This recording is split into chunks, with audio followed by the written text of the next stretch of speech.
briefly, read often, and kept mostly to herself. But something had changed in her final months. She became strange. She stopped eating certain foods, so they tasted like dirt. Began humming an unfamiliar tune at night, always the same melody.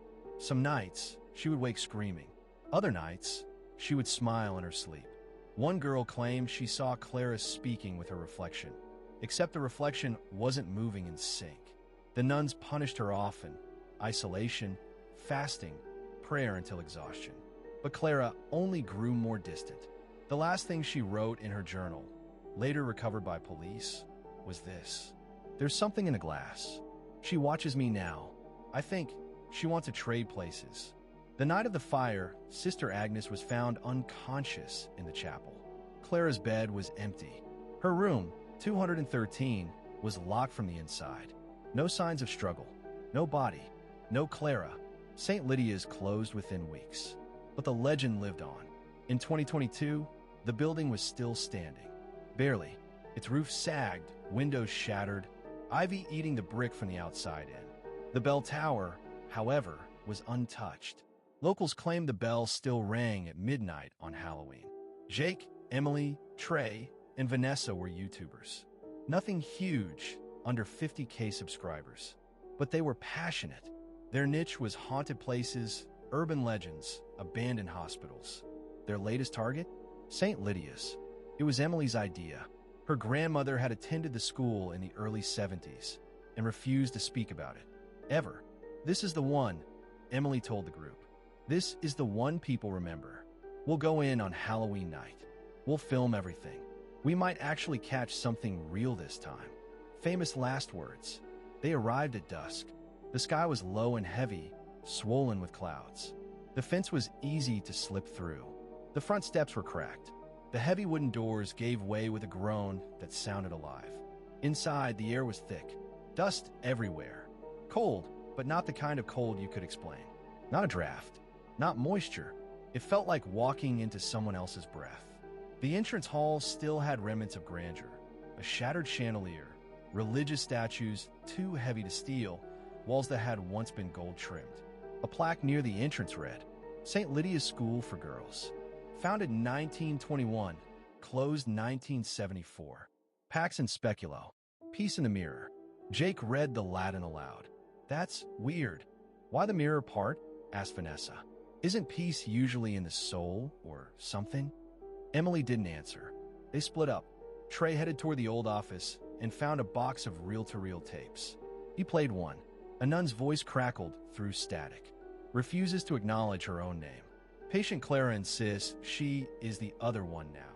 Shows signs of dissociation, mirror obsession, and delusional behavior. Lockdown recommended. The tape stopped. Trey slowly turned to the window. In its reflection, just for a second, he saw someone behind him. A girl, standing, pale and still. He turned. Empty. Vanessa lit candles in the chapel and set up her camera. "If there are any spirits here, especially Clara, give us a sign." Silence. Then the pipe organ played. Not one note. A full chord. Minor. Dissonant. She screamed and stumbled back, blowing out the candles. In the silence, she heard humming. A lullaby. Jake, in the basement, followed his camera's glitching footage to a sealed door. Heavy chain. Faded red writing. "Do not open." She's still inside. He stepped closer. The door rattled. Something knocked. 3 slow, heavy knocks from the other side. Emily wandered upstairs. The dorm hallway was warped, as if the building itself had tried to forget it existed. She passed rooms with furniture upside down, walls with melted mirrors. Then she found room 213, Claire's room. The door creaked open. Inside, untouched, a made bed, a pristine Bible, one mirror. On it, someone had written, "Stay with me." Emily stared. Slowly, her reflection began to smile. She wasn't smiling. They regrouped, frantic, pale, breathless. "The doors are locked," Jake whispered.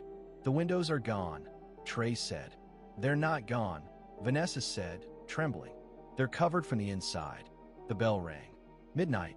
Then the laughter began. Not joyful laughter. Childlike. Broken. They ran.